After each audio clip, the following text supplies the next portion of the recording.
श्रीकृष्ण म्हणतात, माझा भक्त जर शांततेत ऐकत असेल तर हे लक्षात ठेवा, मी स्वतः त्यांच्या शांततेला आणि विश्वासाला उत्तर देतो. फक्त त्यांच्या पुढे जो तुम्हाला इतर सर्वांसमोर कधीही झोकू देणार नाही. चांगल्या लोकांच्या संगतीत राहा, कारण सोनाराचा कचरा बदामापेक्षा महाग असतो. श्रीकृष्ण म्हणतात, तुमचा योग्य शब्दांचा चुकीचा अर्थ लावणाऱ्यांना स्पष्टीकरण देण्यात तुमचा वेळ वाया घालवू नका. एक दिवस तुम्ही वेळेविरुद्ध नाही तर स्वतः विरुद्ध तक्रार कराल की तुमच्या समोर एक सुंदर आयुष्य उभं राहिलं आणि तुम्ही एही गोष्टीत अडकून राहिलात. एकदा माफ करा आणि चांगलं बना, पण त्या व्यक्तीवर पुन्हा विश्वास ठेवूनही वाईट बनू नका. ज्यांना तुमची वेदना जाणवते ते तुमचेच आहेत, नाहीतर रस्त्यावरचे लोक सुद्धा तुमचे हित विचारतील. कष्टाचे फळ आणि समस्यांचे निराकरण उशिराऐवजी लवकर मिळते. जेव्हा तुम्ही इतरांचे भले करता तेव्हा तुमच्या आयुष्यात त्याच गोष्टी परत येतात. हा निसर्गाचा नियम आहे. तुटलेल्या गोष्टी सर्वात जास्त त्रास देतात, जसे की विश्वास, हृदय, झोप आणि आशा. इच्छा पूर्ण झाली नाही तर राग वाढतो. आयुष्यात प्रत्येक परिस्थितीत संयम राखणेच चांगले. मदत मागायला सर्वजण येतात, पण जेव्हा मदतीची गरज असते तेव्हा मदतीला कोणी नसतं. श्रीकृष्ण म्हणतात, चांगलं करा आणि विसरून जा. वेळ आल्यावर त्यांची नक्कीच भरभराट होईल. ब्लेडची धार खूप तीक्ष्ण असते, पण ती झाडाला कापू शकत नाही. कुऱ्हाड मजबूत असली तरी केस कापू शकत नाही. त्याचप्रमाणे प्रत्येक व्यक्ती त्याच्या क्षमतेनुसार सर्वोत्तम असते. म्हणून स्वतःला दुसऱ्याशी जोडू नका. जे लिहिले आहे ते पाहत राहिल्यास ते खूप जड वाटेल, परंतु ते वर करा आणि तुम्ही पूर्णपणे हलके व्हाल. जेव्हा देव तुमच्यावर प्रेम करतो तेव्हा तो फक्त तुमच्यासाठी जे चांगलं आहे तेच करतो आणि तुमच्या लायक नसलेल्या सर्व लोकांना तुमच्यापासून दूर करतो.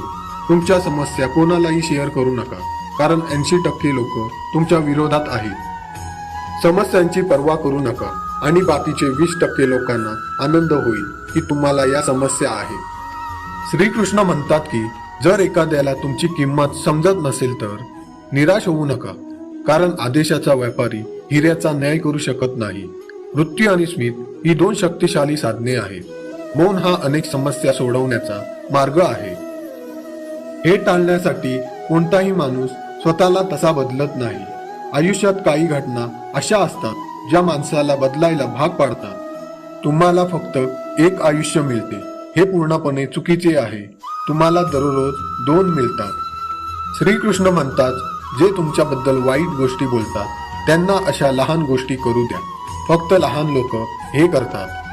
फक्त फसवणूक करणे म्हणजे फसवणूक नाही, तर एखाद्याच्या जवळ आल्याचा आव आणणे हा देखील मोठा विश्वासघात आहे. हिम्मत हारू नकोस, आता पुढे जा, मी तुझ्या सोबत नाही असे म्हणणाऱ्यांना हे सिद्ध करावे लागेल. श्रीकृष्ण म्हणतात की तुम्ही दोघे उघडपणे तुमचे विरोधक म्हणाल, पण देशद्रोही नाही. तुमच्या स्वतःच्या इच्छेने कोणतेही नाते तयार होत नाही, कारण तुम्हाला कधी कुठे आणि कोणाबरोबर भेटायचे हे फक्त देवच ठरवतो. वक्ते विचार न करता काहीही बोलतात, पण ऐकणाऱ्यांचे काय होते याचा कधी विचार केला आहे का? जीवन जगण्यासाठी मौन आवश्यक आहे, परंतु जेव्हा प्रतिष्ठा प्रस्थापित होते तेव्हा शस्त्र उचलणे अनिवार्य होते. जर तुमचा मूड खराब असेल तर तुम्ही वाईट शब्द बोलू नका, कारण म्हणतो ते नंतर चांगले होईल. परंतु एकदा बोललेले शब्द देखील बरे होऊ शकत नाहीत. कोणाची फसवणूक करणे हे एक ऋण आहे जे तुम्हाला नक्कीच दुसऱ्याकडून मिळेल. ज्याच्याजवळ सहन करण्याची शक्ती आहे त्याच्या सामर्थ्याची बरोबरी कोणी करू शकत नाही. प्रत्येकामध्ये लढण्याची ताकद असते, पण काहींना जिंकायला आवडते. प्रत्येकाकडे नात्याची बुद्धी असते, पण हुशार असायचे की प्रामाणिक हे मूल्यावर अवलंबून असते. जीवनात त्यागाशिवाय काहीही मिळवणे सोपे नाही. श्वास घेण्यासाठी पहिला श्वास सोडावा लागतो. जे तुमच्या भावनांचा आदर करीत नाही त्यांचा निरोप घेण्यात काही गैर नाही. जपून ठेवलेली आणि काळजीपूर्वक ऐकलेली गोष्ट केव्हाही उपयोगी पडू शकते. तुम्हाला फक्त तिचा शोध घ्यावा लागेल आणि बाकी सर्व गोष्टींची काळजी कृष्ण घेईल. काही नाती अनेकदा अभिमानामुळे संपुष्टात येतात. चुका नेहमी दोष देत नसतात.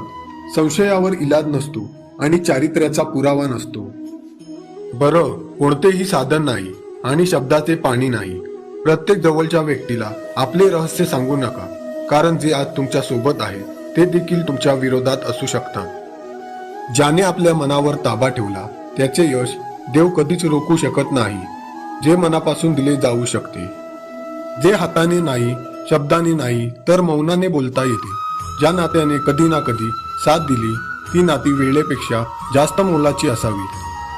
फक्त तुमचा एकटेपणा माणसाला गर्दीपेक्षा वेगळा बनवू शकतो की जेव्हा तुम्ही सहन कराल तेव्हा तुम्ही सर्वोत्तम आहात आणि जेव्हा तुम्ही खरे बोलता तर तुमच्यापेक्षा वाईट कोणी नाही, असे श्रीकृष्ण म्हणतात. चांगले विचार आणि चांगले संस्कार घट्ट धरणाऱ्याला हाताने जपमाळ करायची गरज नसते. वेळ ठरवते तेव्हा दोन्ही साक्षीदारांची गरज नसते. माफी मागणारे नेहमीच चूक नसतात. काही लोक चुका करतात नातेसंबंध जतन करण्यासाठी. अर्जुनाने 10 लाख सैनिकांचा त्याग करून श्रीकृष्णाची निवड केली, हे श्रद्धेचे उत्तम उदाहरण आहे. विश्वासातील सावधगिरी बाळगणे आवश्यक आहे, कारण कधी कधी आपण स्वतःचाच चायना कापतो. उपवास नेहमी इतरांसाठीच असावा, तर लोभ, बडबड, राग, कानडे विचार यासाठी उपवास का करावा? जे तुमच्या पाठीमागे तुमच्याबद्दल गप्पा मारतात त्यांच्याकडे अजिबात लक्ष देऊ नका. याचा अर्थ तुम्ही त्यांच्यापेक्षा 2 पावले पुढे आहात. लोक तुम्हाला छोट्या छोट्या गोष्टीवर सोडून देतात आणि श्रीकृष्ण सकाळी सुद्धा पाळणा हातात घेतात. एखाद्याला नदी बनवून दडपून टाकण्यापेक्षा नदी बनवून कोणाला वाचवणे चांगले. देवाच्या प्रेमात रडण्यातला आनंद जगाच्या मायाजलात हसण्यात नसतो. जो माणूस पुढे जातो तो कधीच कोणाला अडवत नाही आणि जो इतरांना अडवतो तो कधीच पुढे जाऊ शकत नाही. बोलण्यापूर्वी विचार करा, कारण बोलण्यानंतर विचार व्यक्त होत नाही. आयुष्यात पुढे जायचे असेल तर बहिरे व्हा, कारण बहुतेक लोकांचे शब्द नैराश्य आणणारे असतात. जर तुमचे कोणतेही शत्रू नसतील तर याचा अर्थ असा आहे की ज्या ठिकाणी बोलणे खूप महत्वाचे होते त्या ठिकाणी तुम्ही शांत होता. प्रेम हे कधीच एखाद्याच्या गरजा पूर्ण करण्यासाठी नसते. प्रेम हे नेहमी एकमेकांच्या सुखदुःखात साथ देणे आणि एकमेकांच्या भावना समजून घेणे असते. कशाची तरी उणीव जाणवत आहे, नाहीतर गंगेवर इतकं काही आलं नसतं. श्रीकृष्ण सांगतात की जर तुम्ही काळाच्या संकटातून जात असाल तर काळजी करू नका, तुम्ही सुधारत आहात. जर तुम्हाला आयुष्यात शांती हवी असेल तर लोकांच्या बोलण्याला मनावर घेणं बंद करा, कारण आयुष्य म्हणजे पुढचा अभ्यास. संकटात कोणी सल्ला मागितला तर सल्ला सोबत द्या, कारण सल्ला चुकीचा असू शकतो पण सोबत कधी चुकीची असू शकत नाही. जर कोणी तुमच्याकडे काही मागितले तर तुम्ही त्याला ते द्या, कारण देवाने तुम्हाला देणाऱ्यांमध्ये ठेवले आहे. आणि जे विचारतात हे कटू सत्य आहे की माणसाचे व्यक्तिमत्व तेव्हाच विकसित होते जेव्हा तो स्वतःच्या माणसापासून अडकलतो. श्रीकृष्ण म्हणतात की प्रत्येकाच्या आयुष्यात समस्या येतात, परंतु माणूस स्वतःच्या समस्यांना सर्वात मोठी समस्या मानतो. काही लोक म्हणतात की स्त्रीला घर नाही, पण सत्य हे आहे की स्त्रीशिवाय घर नाही.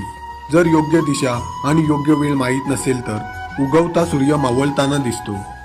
वातावरणानुसार प्रत्येक व्यक्ती रंग बदलतो. प्रत्येक व्यक्ती परिस्थितीनुसार रंग बदलत असतो. सर्वात भाग्यवान व्यक्ती तोच असतो ज्याच्याकडे अन्न असते, झोपेत मूर्ख, धनाने धनी आणि पैशात धर्म असतो. ज्याला स्वतःच्या चुकांची जाणीव होत नाही अशा व्यक्तींपासून नेहमी अंतर ठेवा. म्हणून मित्रांनो, हे होते भगवान श्रीकृष्णांचे अनमोल विचार. जर तुम्हाला या गोष्टी आवडल्या असतील तर व्हिडिओ लाईक करा आणि अशा जीवन बदलणाऱ्या विचारांसाठी आमचे चॅनल सबस्क्राईब करा. धन्यवाद.